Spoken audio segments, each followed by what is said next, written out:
There is a particular kind of person everyone recognizes, the one who has read every book on the subject, built the perfect spreadsheet, and rehearsed the plan 100 times in their head. Yet somehow the actual first step never arrives. Friends call it procrastination or perfectionism or simply waiting for the right moment. But psychology suggests something far more complex is happening beneath the surface. This pattern has a name, and once you see it, you cannot unsee it in your own life. The almost ready trap. Point 1. The readiness mirage.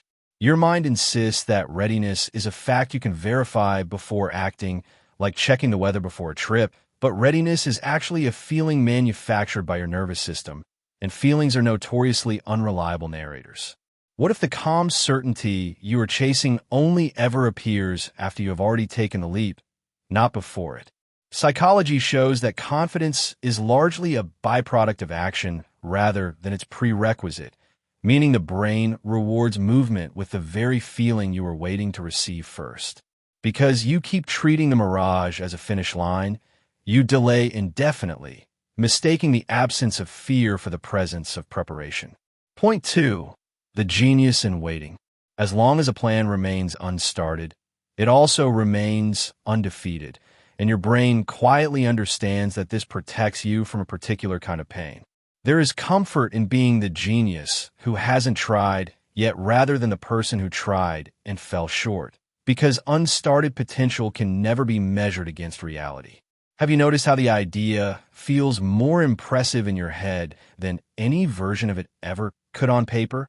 Psychology calls this self-handicapping, a strategy where you preserve your self-image by keeping your ambitions permanently theoretical, since untested dreams cannot be graded or rejected. The real cost is that your identity becomes fused with potential instead of performance.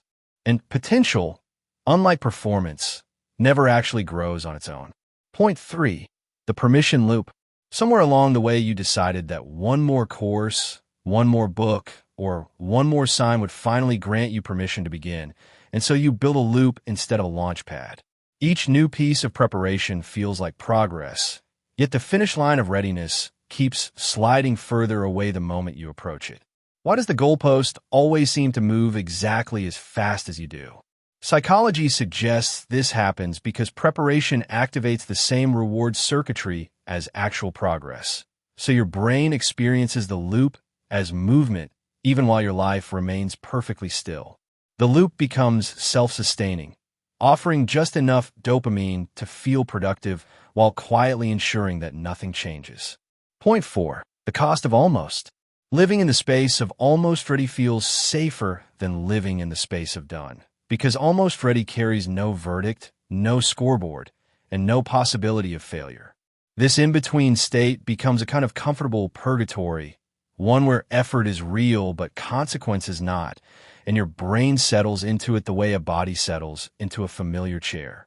Years can pass disguised as preparation, each one indistinguishable from the last, while the actual goal remains exactly as distant as it was at the very start. The tragedy is not that you failed to reach readiness, but that readiness was never the destination your brain intended you to reach in the first place. Conclusion. The person who is always almost ready is not lacking ability, information, or even courage in the way they assume. What they are missing is the recognition that readiness was always going to arrive after the first step, never before it.